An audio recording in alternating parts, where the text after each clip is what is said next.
The CBS Radio Mystery Theater presents...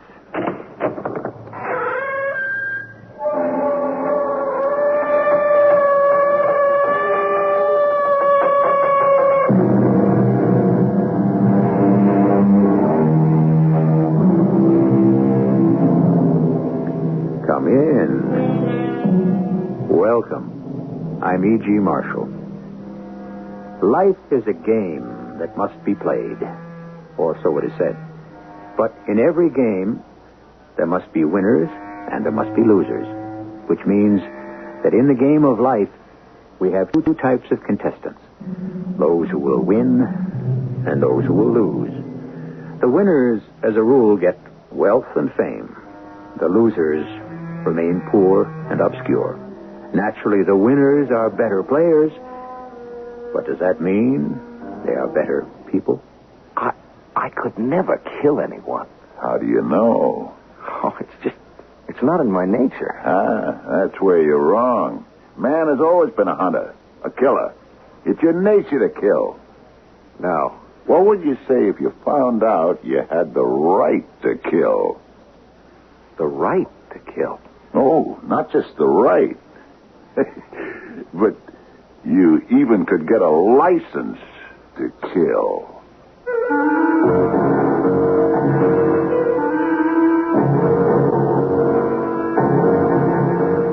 Our mystery drama, License to Kill, was written especially for the Mystery Theater by Sam Dann and stars Tony Roberts and Fred Gwynne. It is sponsored in part by Buick Motor Division and Contact, the 12-hour cold capsule. I'll be back shortly with Act One.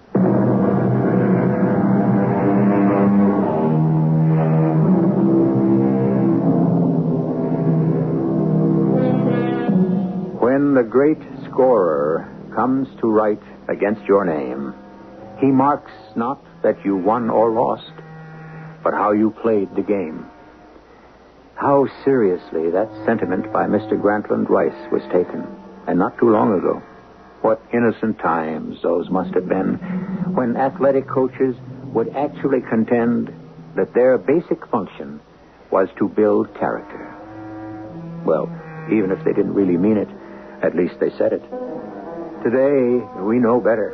Today, it really doesn't matter how you play the game, as long as you win. Winning.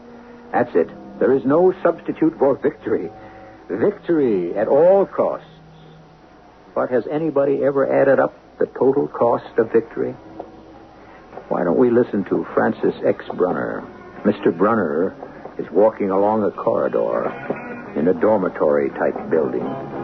It is the end of August, and the premises are being occupied by a professional football team that has just completed its training camp. Yes, my name is Francis Xavier Brunner, but everybody calls me Bruns. Around this time of the year, I also have another name, the Turk. Yeah, I'm the guy who, we start camp with maybe 60, 80 guys who want to make the team.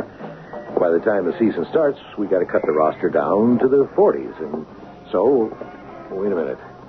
Room 413. Can't say 13's a lucky number for this one. Chappie? You want to see me, Coach? Yeah, and I'm pretty sure you know why. Oh? That's a shame. You got more raw talent than anybody on the club. Yeah, but still, Coach Bradshaw's cutting me. Why? Why? Well, you're not JR's type of ball player. Yeah, but I try. Of course you do. Coach Bradshaw says you got to give it all you got. I do that. Well, what? Come on, tell me. Well, look, there are 23 other teams in the league. Chappie, you'll catch on somewhere. Why is he cutting me? You don't want to tell me. All right, so I'll ask him. Would he tell me if I asked him? J.R. Bradshaw. His name is J.R., and he's the head coach of the Gateway City Buccaneers. Every year, we make the playoffs. And almost every year, we win the Super Bowl. J.R. wouldn't have it any other way. So, you want to know why you're being cut? Yes, sir, Coach Bradshaw. That's right, if you wouldn't mind telling me, sir. You're being cut for one reason and one reason only. Yeah, what's that? You don't hit hard enough. Well, I bring my man down, usually. Yeah, the kid does make his share of tackles, J.R. You keep out of this, Bruns. Look, we discussed it thoroughly. You bring your man down, sure, but he gets up too quick. You, know what I mean? No, I don't think I do, sir. You hit a guy, he should know it. He should feel it. He should want to lay there for a minute and think about it before getting up. He should be a little shy, a little nervous next time he comes around your end. Maybe he'll freeze up, try to protect himself, worry about a fumble. You don't hit him that hard. I hit him hard enough to stop him. Like I said, that's not hard enough. I can't hit any harder. Why not? But, Coach, I'm 6'4". I weigh 260 pounds. If I hit a man really, really hard, I could kill him. Huh? That would be his problem, wouldn't it? Well, no, sir. I'm afraid not. I'm afraid that'd be my problem. I hate to let you go, Chappie. But unless you're willing to give it everything... I'm afraid to do that. Well, then, there's not much more we can say, is there? No, there wasn't. And that was the end of Chappie. You know how quick the fellas come and go in this business. The day after a guy's gone, everybody stops thinking about him. And about a week later, it's as if the guy never lived at all. Well, the great J.R. Bradshaw, he gives me a hard time, too, along with everyone. Run that piece of film again. Yeah. Right there. I just saw what we want. See? Look. The tight end fakes a block. Then he goes out on a pattern. Stay there. Don't answer it. But I hear... Nobody got wise to it during the game. And the guy catches 7 passes. Listen, J.R., Now, when he pulls that on the outside linebacker, what we're going to do is... J.R., I think I better answer the phone, huh? I'm going to make him take that phone out of here. I got a sick wife at home, J.R. I want Jerry or Phil, who's ever in there, to answer. I got to answer. What for? Hello? For crying out loud, will you hang up? Yes, Martha. It's me. I don't know. Hang on, I'll ask J.R. Martha, it's Martha. She's not feeling so good, J.R. So, tell her to call a doctor. It's 2 o'clock in the morning. Where am I going to get a doctor? I have to go home to her. Come on. What good are you going to do her? I can't let her stay alone in the house. Hasn't she got a mother or somebody who can come and keep her company? J.R., you got to understand. Look. I'll tell you what's wrong with this ball club. Nobody wants to win. On the field, my players dog it. My coaching staff is always looking for excuses to go home. J.R., she's sick. Yeah. All I know is we got the Tigers coming in here Sunday afternoon, and we're not prepared. That's all I know. J.R., we've been 15 straight hours on these films. We'll do 15 more if that's what it takes. Look, J.R. All right. Get out of here. I'll be at practice early. Yeah. Hello, Martha. I'm on my way. It's just, we lost all track of time. Yes, sir. Right away. J.R., I know how important this session is, but, well, if you were married, you'd understand. Yeah, I'll tell you something. If I was married, I wouldn't lie to my wife. When did I ever lie to Martha? You didn't lie just now? You said on the phone you lost all track of time. That was a lie. Well, I had to tell her something. And what are you going home now for? Well, I told you, J.R., she's sick. She was also sick 8 hours ago. Why didn't you go home then? Look, J.R., I don't have to take that from you. Take it or leave it. It don't mean a thing. All that matters is winning a ball game. You have to make sacrifices. Oh, I know that lecture by heart. You should. You heard it often enough. Look. Technically, you're the best defensive coach in the business. But that's all you'll ever be. Somebody's assistant. You'll never have a ball club of your own. And if you do, you won't last out the season. And how many seasons will you last out, J.R.? I mean, when it's all over, what'll you have to show for it? The winningest record in professional football. Okay, J.R. And that's what they can carve on your tombstone. J.R., he's forever complaining. He believes in running scared. I must say that Chappie had disappeared completely from my mind. And I never dreamed that Chappie would come back into my life. It happened at Mady's It's a night spot where the sports crowd hangs out. She told me about what happened that night. Coach Bradshaw had just walked in. Well, here's the Papa Wolf himself. Hiya, matey. How are the little wolflets doing? I catch one of them breaking curfew. It'll cost them $100. How's it look? Sunday against Dallas. We're gonna take a bath. Oh, the way you cry, we could fill a tub with your tears. What I need is a big, tough defensive end. Well, you did cut the biggest defensive end I ever saw, that kid, Billy Chapman. Big, yeah. Tough. Enough. No. Who's in the joint tonight? Well, let's count. You, me, the bartender, the piano player. You should know by now the joint is always dead on Wednesday night. Why's that? Must be conscience night. I never heard of it. You don't have one. For one night a week, most guys will make it a point to stay home with the wife and the kids. What for? What is the use of talking to you? Well, why Wednesday night? Beats me. Some places it's Monday, Tuesday, Thursday. If a guy wants to get someplace in this world, he has no business being married. Is that a fact? Being a winner is a full-time job. Takes everything you got, 24 hours a day. I got kids on my ball club. They make more money than the President of the United States. Well, they can throw a football further. They think they all got it coming to them. So, do they concentrate in the game? They own restaurants and hamburger stands, chain stores. See, that's the trouble with the kids today. They're not hungry. What's happened to the good old-fashioned values? Coach Bradshaw? What are you doing in here? Coach, That's $200 you're being fined. $100 for breaking curfew, another C-note for being in the saloon. Hey, you can't call this joint a saloon. Yeah, but, Coach, I'm not on a team anymore. You cut me 2 weeks ago. Oh, yeah, that's right, I did. Well, you should be at home in bed, a young fellow like you. Look, Coach. Here it is, 2 o'clock in the morning. What are you doing in a gin mill, looking to pick up some dame? I understood you're a married man. Yeah, I am, Coach. I got married in June. We both graduated from college. And you're cheating on her already, huh? No, Coach. No, I would never cheat on Louisa. Then what are you doing in here? Well, I was looking for you. What did you want to see me about? Please, Coach.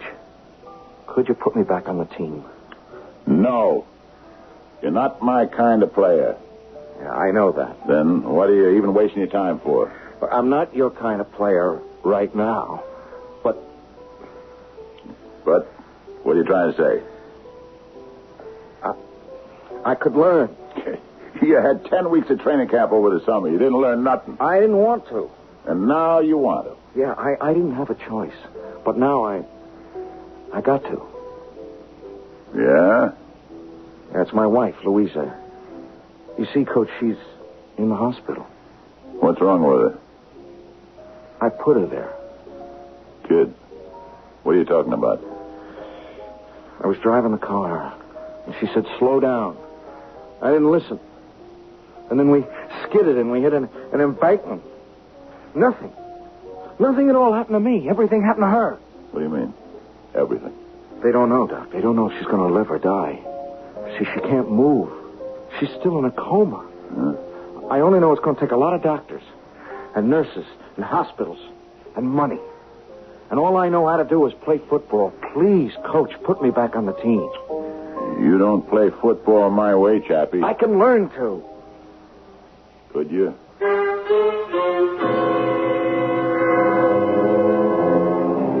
A rather gentle giant is now in the hands of a man who believes in showing no mercy and giving no quarter. Can a man change his essential nature? Before he can answer that question, he must first discover what his essential nature is. Do you know yours? We'll know more about our story when I return with Act 2.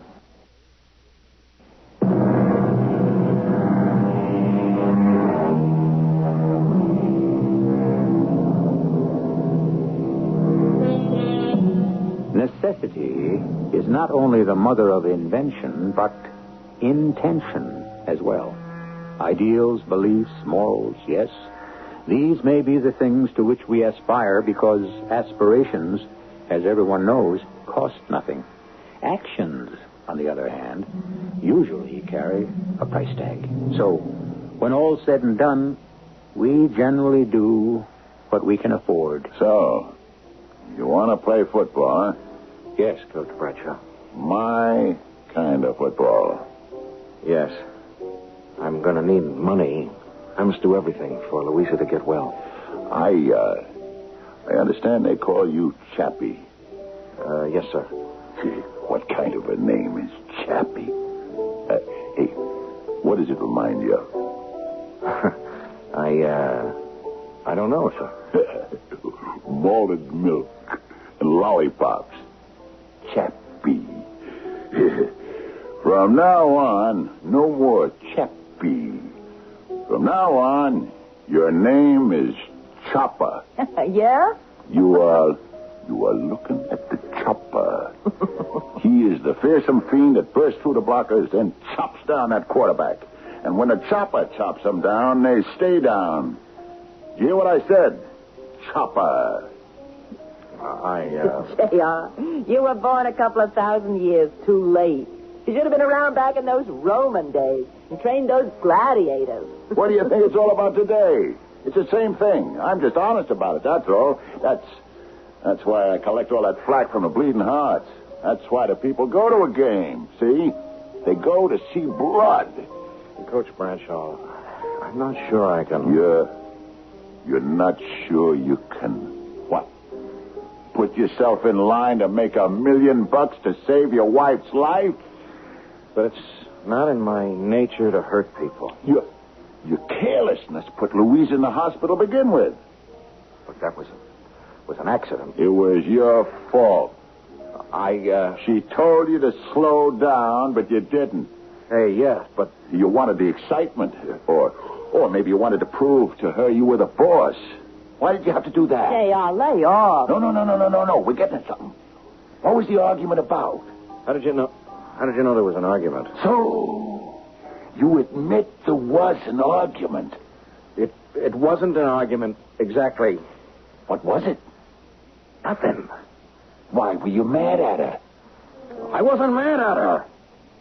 Me and Louisa never argue. She wanted me to give up football. She wanted me to give up football, which is why I wound up being cut from the team. That's it. You didn't want to give up football. She wanted it. She was right. That's why you crashed the car. Will you put me back on the team? What's your name? My name is Billy Chapman. What's your name? You know my name. It's Chappie. Once and for all, and for the last time, what's your name? The Chopper. Say it so I can hear it. Say it so the whole world can hear it. What's your name? The Chopper. Louder. The Chopper. But I didn't find any of that out till later. Much later. First, I knew I got a call from J.R. Bruns. Yeah. I want you out in the field early tomorrow morning. Yeah? I got you a brand new defensive end. You did? He's a killer. Oh, who would you trade for him? Nobody. I picked him up. Oh, come on, J.R. You just don't pick up a major league defensive end. Wait, let's see him. What's his name? His name's the Chopper. The Chopper? What kind of name is that? It'll explain itself.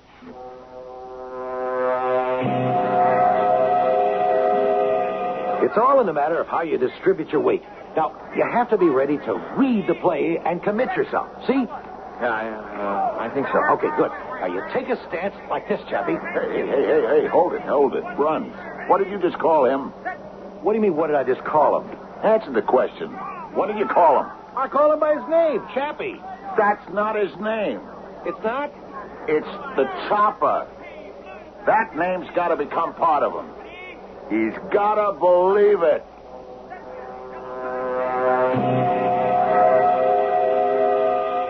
There was no question about it. He knew how to play football. He was a one-man gang out there on the practice field. And I felt good. Why not? I knew I was in for another Super Bowl win with all that money.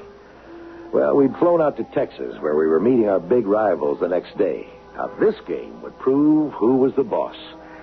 We had a coaches' meeting, as usual, till 1 a.m.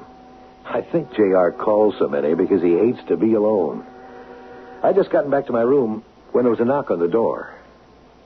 Coach Brunner? Hey, what are you doing up so late? Can I come in, sir? If J.R. decides to run a bed check, it'll cost you $100, son. I don't know what to do. About what? Well, about football. Now, look, what brings this on? It's just that football ain't no fun anymore. Oh? I played all my life. I played sandlot. Then we had leagues, the American Legion and all, and high school and college. Yeah, I know. Every single minute of it was fun. But it's different now. Well, it's a serious business. It has to be. You know how much money's involved. Yeah, I guess so. That's why she wanted me to give it up. Louisa? Yeah. Yeah, she said, Chappie, you look different. How different, I said. I don't know, she said. You get a mean look in your eye now and then. Well, sometimes it can't be helped. The guy you're up against, he's got a job to do. Both of you, you're fighting for your bread and butter. Yeah, well, that's what I told Louisa. And she said, why do you have to fight? What do you want with a job where you have to fight for your bread and butter? It's not in your nature. It isn't, Chappie? No. It always used to be just the games. Coach Bradshaw figures I should manhandle people. Well, that's true. Well, I hate what I'm doing now. It kills me when people call me the chopper. It'd kill Louisa if she ever found out. What should I do? About what? I don't know, about everything. What can you do, Chappie? Thanks for calling me Chappie. I need the money. For Louisa. I really don't have a choice. Now then, what can I tell you? Nothing, Coach Brunner. Thanks for just letting me talk to somebody. He went back to his room. For a long time, I couldn't sleep. For some reason, I was afraid, and I simply couldn't understand why. After all, things looked great. It was going to be another winning year, another championship year. What was bothering me? Well, I finally drifted off into an uneasy sleep. And in my dream, I saw Chappie looking terrible and chopping away at the other team with an axe. I forced myself to wake up. And I stayed up till dawn, had some breakfast, and then left for the stadium. We're going to take him today, Brun. Well, we got the better team. We got the chopper.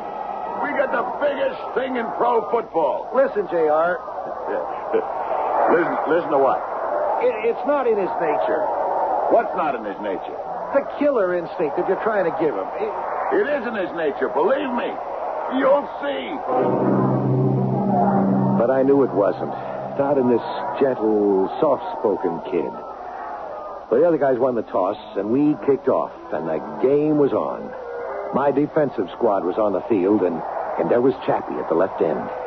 As the teams lined up for the first series of downs, I heard it. I heard it for the first time. You see, there was a loyal contingent of home fans who'd flown out to Dallas to root for us. And a shout was coming from their section of the stand. Kill, Chopper, kill! Kill, Chopper, kill! Kill, Chopper, kill! Kill, Chopper, kill. You heard this kind of thing at sports stadiums. Kill him, murder him, tear him apart, beat his brains out. I never went for it myself, but there are those who claim it's harmless. Just folks letting off steam. Hell, I wouldn't know. All I know is that I saw Chappie stand there for a moment. And he looked up at the stands, and suddenly there was terror on his face. And he just ran off the field as fast as he could and into the locker room. I sent another player in for Chappie, and then I ran to the dressing room myself, but JR got there ahead of me. What are you trying to pull? I can't do it. Get back out there. No, I'm not going out there. You're a quitter. You hear what they're yelling at me? Kill. Kill? I'm not a murderer. Nobody's telling you to actually kill. Yeah, and why do they say that? It's just a way of talking. Oh, they want me to kill. That's what they want. That's what you want. No. It's just a way of saying hit him. Hit him hard. No. You want me to kill. A good, clean, hard hit. Legal. Keep it legal, but hard. That's what this game's all about. Get out there. No. I'm not going out there. JR, leave the kid alone. You keep out of this, Bruns. Chopper. Don't call me Chopper. Chopper. Look me in the eye. No. I said, look me in the eye. Now, go out there. Go out there and hit. Understand? I understand. He ran out of the locker room and onto the field, and once again that cry of kill, Chopper, kill was roared from the stands. Carnahan, the opposing quarterback, took the snap, and he looked for a receiver downfield, but suddenly Chappie had smashed through Carnahan's protective screen of blockers, and Chappie had, well, the only way I can say it is he just chopped Carnahan down to the ground. It was a hard, vicious, smothering kind of tackle, but it was legal. It was completely legal. Carnahan lay there very still for several long seconds, and then he got up very slowly, and he just stood there. The trainer and the other coach ran to him and helped him off the field. But you knew, you just knew that Jerry Carnahan, the all-pro quarterback, was through for the day. I told you! He's a killer! JR, what did you do to that boy? What did you do to him?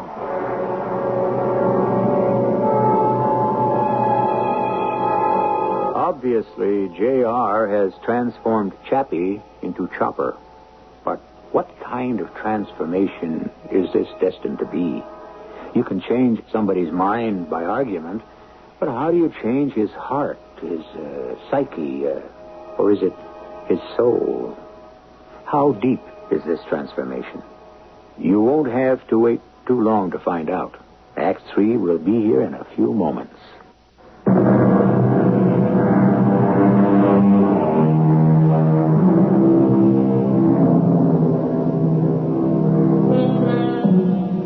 There are those who say that people never change. The child, they say, is the father of the man. And when you point to dramatic switches in attitudes and personalities, they say it's nothing really new. That's how that person actually was all the time, underneath. Is it true? Are we always basically the same? Well, the case of Chappie, or the Chopper, may provide fuel for one side or the other.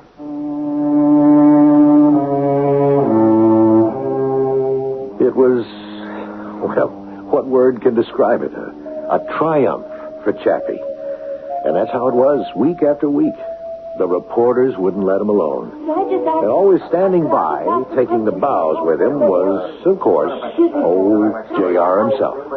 You can't say too much about the Chopper, fellas. I mean, he has changed the essential nature of the game. He's taken away the passing attack. That quarterback is listening for the Chopper's footsteps. That quarterback is now in too much of a hurry to get rid of that ball. I got a question for you, Chappie. Hey. His name is the Chopper, Daly. I'm a reporter, JR, not some hired PR hack. The name on the birth certificate is Billy Chapman. Hey, Chappie, how you feel? How does he feel about what? I'm asking him, JR. I feel okay, I guess. How you feel about Jerry Carnahan? What? Well, what about Jerry Carnahan? He's gone into the hospital for tests. Hey, what are you trying to pull on the kid? Are you inferring he did something illegal? I'm not inferring, I'm implying. You're inferring. The way he hit Carnahan was absolutely legal. Was it sportsmanlike? What you're telling my kid is that Carnahan went into the hospital for tests. What you ain't saying is that Carnahan was sent home from the hospital A-OK. You know, you media guys, you're always looking to start trouble. And so it went. I didn't see very much of Chappie from that point on. Oh, sure, at practice, naturally, but, I mean, afterwards. He'd never come around to see me and just talk the way we used to. He was always surrounded by the writers and the bunch from the advertising agency that sponsors our games, all kinds of celebrities. There's a whole crowd that takes up a new sports hero, and sometimes they completely turn his head. But, you know, I wasn't worried about Chappie. Or was I? Anyhow, I wasn't very much surprised when I got a call at home one night. Bonds? Yeah, Chappie? Can you come someplace with me? When? Now? Where? The hospital. Oh. I just got a call to come over right away. Well, sure. Is it... I don't know what it is, and well, I'm scared to go by myself, Bruns.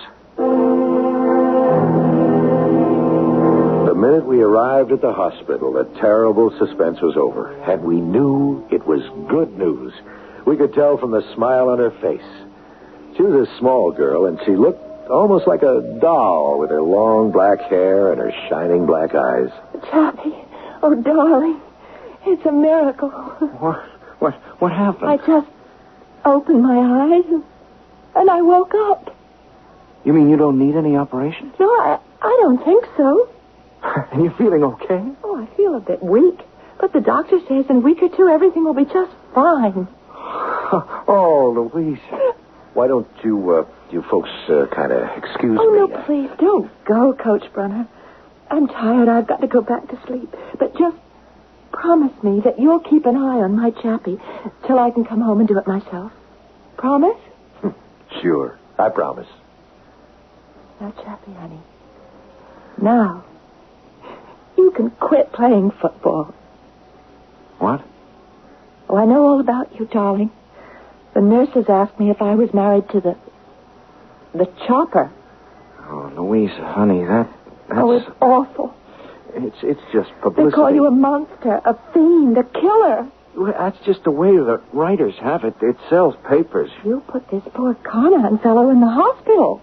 Louisa, it's all in the game. But what are you doing in the game? You promised to quit. I know. You swore you'd quit. Honey, when we had the accident, it looked bad for you. You know that. I mean, the doctors were talking about treatments that... Well, I'd have had to be a millionaire. But as it turns out, I don't need them anymore. We had a miracle. Yeah, but I had no way of knowing that, so I had to make money the only way I really know how. By killing people? Honey, I had to go back. Well, I understand. To make money for me. But I'm going to be all right now. So you can quit. Quit? Quit and do what? Oh, Chappie, we already discussed what you do. You'll get a job teaching phys ed back home at the high school. Oh, but Louisa... You mean you're going to break your promise? You're going to break your promise to me? No, honey. No, you know I couldn't do that. So, you quitting, huh? Yes, sir, Coach Bradshaw. Sunday, we play Dallas. It's for the title. Yes, sir. I won't say anything about your responsibility to me. Or your responsibility to your teammates and your coaches. Sir. Or, more important, your responsibility to yourself. Coach Bradshaw. Who quits? A quitter. And that's you. Coach, I promised. I want you to understand. What's to understand? You're a quitter. I promised. You can't keep that promise. Hey. Look at me. No. Look at me, Chopper. In the eye. Look me in the eye. I could see a shudder pass through his body. If I were a superstitious man, I could believe that... Well, never mind what I could believe. Chappie went back to the hospital alone, so I don't know what happened between them. But he didn't quit. And about 10 days later, Louisa left the hospital. And she didn't leave Chappie. So I guess she decided to put up with it. Most women do in the long run, don't they? And then one day at practice, I saw her in the stands. She waved at me. I could tell by her face she wanted to talk. I don't know what to do, Coach Brunner. About what? It's not my Chappie, not that killer down there on the field. He knows what he's doing. He doesn't. Something's gotten into him. What do you mean? 300 years ago, where I come from, you could be burned at the stake for what I mean. He's bewitched. Bewitched? Now, Louisa, you're an educated girl. How could you possibly... It's true. Chappie, he has such a beautiful soul, such a gentle spirit. Something has seized control of him, something evil. Now, Louisa... If we stop him, if he goes on like this, he'll kill someone. Oh, no. Look at me when you say no. He'll kill someone, and that will destroy him. We must find out a way to stop him. Sure, you could have said she was hysterical, but I believed her. I don't know why. I believed her. I don't even know what it was that I believed. But I knew something was different about Chappie. And I knew that sooner or later he would kill someone. Well, the team was undefeated, and so we went into the Super Bowl. The opponent was Dallas. And just before the game, the reporters were firing away as usual. We beat them during the season. We'll beat them again today. You feeling nervous, Chappie? Chopper, Daly, Chopper. Why should he feel nervous? Well, he almost killed Jerry Carnahan the last time. What do you mean, almost killed? What kind of talk is that? Would have been a hospital. As many as 10, 15 players a week go to hospital for observation or tests or treatment. The fact is, wise guy, Jerry Carnahan came out of the hospital the next day. He went on to have the greatest season of his career. One thing about JR, he knows how to handle the media. Or thinks he does. Well, the game began. And you could hear the crowd yelling, "Kill, Chopper, kill!" I looked at Chappie's face. And you know, I became frightened. Because I saw something I never noticed before. There was a kind of look in his eye. You could see that he loved it. That the chant was psyching him up. He more than loved it. He was glorying in it. He couldn't wait for the play to begin. And then came the snap. And though I was watching it closely, I really couldn't tell you how it happened. Suddenly, he had smashed through the Dallas line, and he hit quarterback Jerry Carnahan. You could hear the sound all over the stadium. And Jerry Carnahan was lying there on the ground. It was very still. And you knew. You just knew. He was dead. Chappie just stood there, looking at him. Just looking at him. And then, very slowly, he walked off the field. I know he didn't even shower. He just changed clothes and went home. I wasn't there, but much later, Louisa told me what happened. Louisa, say something to me. Honey, what are you doing? You got to stop putting your stuff into that suitcase. Please. Don't touch me. Please. Murderer. No. I saw it. I saw it on television. You killed him. Louisa. You're a murderer. No, Louisa, I'm not. I don't know how it happened. I didn't want to kill him. I never wanted to kill anyone. Something possessed me. No. I put on that uniform. I got out on that field, and suddenly I'm not myself anymore. Well, who are you? I don't know. I got crazy feelings. I got a hit. I got a smash. That's not me. But I can't help myself. And that crowd yells, "Kill, Chopper, kill." And I get all inflamed. I feel I just want to... Chopper, it wasn't your fault. No one could blame you. You get away from me, JR. He had no business being on the field. They should have never played him. He lied about being healthy. Go away. Nobody's blaming you, kid. You play it hard, but you play it clean. Look, I know you feel bad, but it's the game. Shut up. Look at me. Look me in the eye, Chopper. Don't look at him. It's you, JR. It's you. You bewitched me. You possessed me. Kid, What you need's a good night's sleep. Tell him to go away from here. He'll never go away. He's got to be driven out. He's got to be driven out of me. Hey, wait a minute. Let go. Drive you out. Hey, you crazy. You'll choke him. Yeah, to drive him out. Help me. Oh, my God, it's crazy.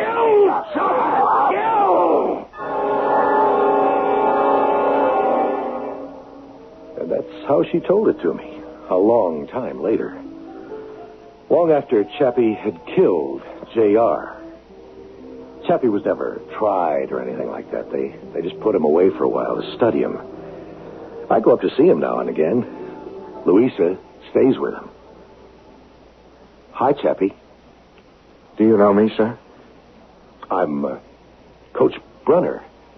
Now with J.R. gone... J.R. The Buccaneers are my team. Buccaneers. Well, we're in last place on merit, but we have a lot of laughs. Sure, we should come back. Back to what, sir?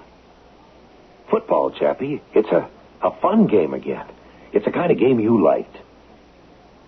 Louisa? What is this gentleman talking about? It's nothing, honey. He's just passing the time of day. Yeah, just passing the time of day.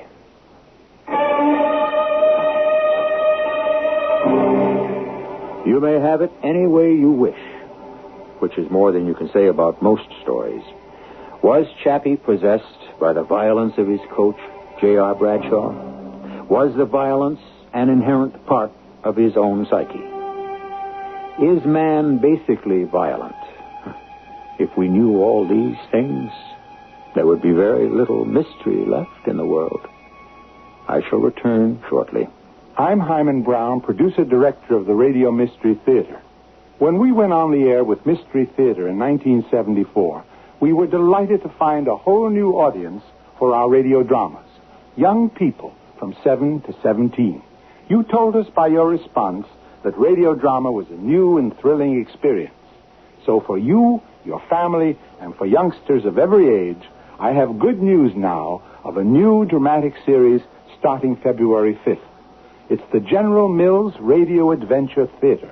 Each Saturday and Sunday, on many of these stations, the General Mills Radio Adventure Theater presents different hour-long dramas of adventure and heroism. Many of the stories will be new and original. Others will be special adaptations of popular books. The well-known actor Tom Bosley will be your host each Saturday and Sunday.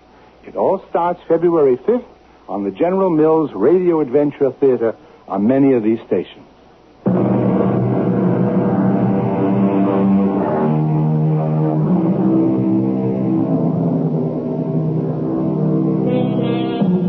What have we got to show for 2,000 years of alleged civilization? The ancient Romans would fill the Colosseum to watch armed men fight to the death. And they would cheer their favorites on with frenzied shouts to kill. You hear these same shouts at football, boxing, and hockey matches. You hear them yell, kill the umpire, at baseball games. We're even starting to hear it at tennis. Do people really mean what they're shouting? Truthfully? I'm afraid to pursue it further. Our cast included Tony Roberts, Fred Gwynne, Marian Seldes, and Robert Maxwell. The entire production was under the direction of Hyman Brown. And now, a preview of our next tale. Oh, but I do remember there was a wolf howling. Yes, I can hear it in my memory. The doctor said it was the smell of the blood that drew him here. Oh, yes, very probably. But what's the matter, little Marcella? Why are you trembling so? I am afraid of him. The stories, the legends about the spirits here in the mountains. You mean the werewolves? That is an old wives' tale. I don't know. Something almost human about its voice. And it doesn't sound like a man, but like a woman. A woman? You know something, Herman? Why I am really most afraid? Why? Because I think it is me she really comes for. This is E.G. Marshall inviting you to return to our Mystery Theater for another adventure in the macabre. Until next time, pleasant dreams.